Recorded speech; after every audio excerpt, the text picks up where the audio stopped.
left, okay, and sometimes radically, and sometimes I even shock myself with the degree of radicalness in my own, that I'm allowing to come out in my old age. On the other hand, there's some of my, I got the reputation of being a conservative because I was one of these personal responsibility guys, before Bill Cosby made it popular, talking about how black people need to pull up our socks, how we need to take better care of our children and, get our acts together, and how that was an internal difficulty that we needed to actually address within ourselves. And I even flirted a little bit with, sort of black nationalism. I mean, I had more than a kind word to say about the minister Louis Farrakhan. I once wrote a piece about the Million Man March, 1995 Million Man March, Washington, D.C., Louis Farrakhan, which is remembered, I think, nowadays mostly because Farrakhan gave a very odd and rambling and in places incoherent and in other places kind of weird speech. It went on for 90 minutes or something like that at this Million Man March. But the thing that I remember was 1 million, more or less, African-American men assembled in one place, emphasizing communal uplift, responsibility, and a positive agenda. And I was very much taken by that. And I guess that still lingers in me to some degree.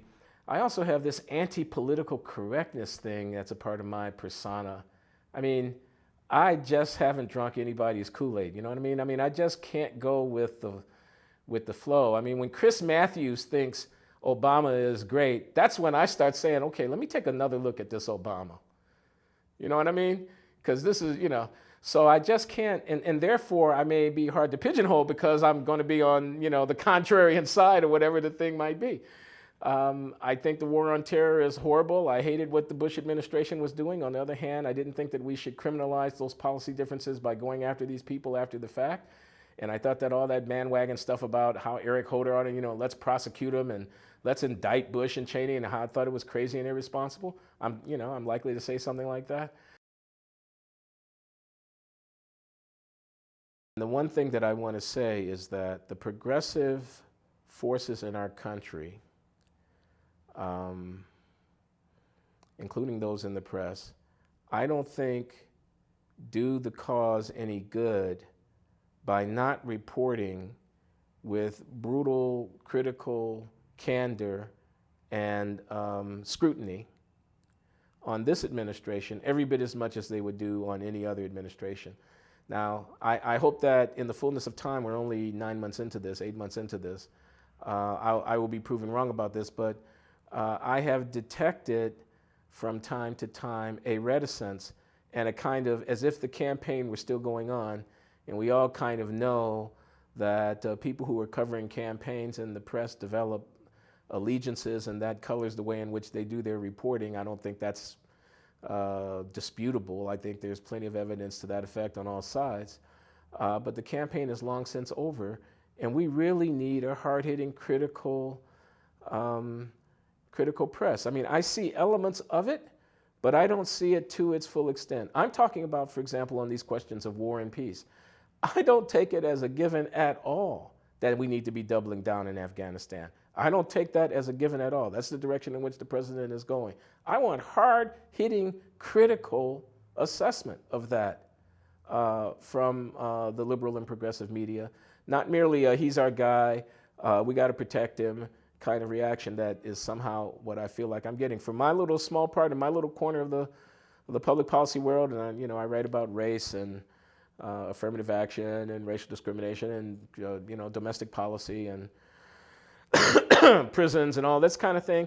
I'm sure determined to do that. I'm determined, as I was trying to do in reaction to this Henry Louis Gates affair, to call the president out when I think he's making mistakes or when I think he's got it wrong, and to do that as a part of my responsibility as a public intellectual and so forth and so on. So for what that may be worth, I'll say that. That's right. My pastor, this little church that I used to go to when I was a better Christian than I am now, who and his wife have devoted their physicians, Harvard-trained physician, who's devoted his entire life to building a church in a community in Boston and has helped thousands and thousands of people and is as pious and as serious and as humane a human being as you might imagine, Reverend Ray Hammond. I'm glad to be able to put him at the top of my list. No, I'm not running for anything in Boston. I don't need his endorsement, but he's certainly a good man. Another guy I think of who I admire tremendously is Ernesto Cortez, who's a well-known community organizer, the Industrial Areas Foundation. He works out of Austin, Texas, but he's organizing throughout the Southwest.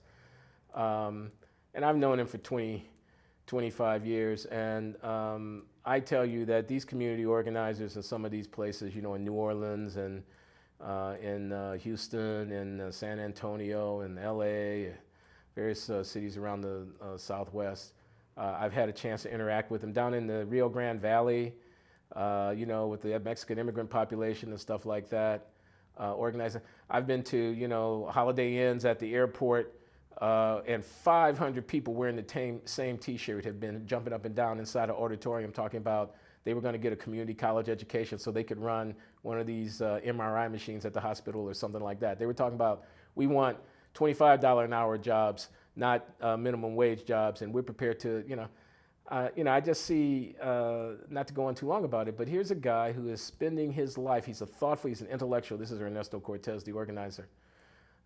He's an intellectual, but he's also a practical politician. And when I say that, I don't mean that he's running for office, but I mean he's dealing with the kind of small p politics, getting people together, getting them talking to each other, getting them to feel that they have the capacity to change their lives, getting them organized. I have tremendous respect for that work.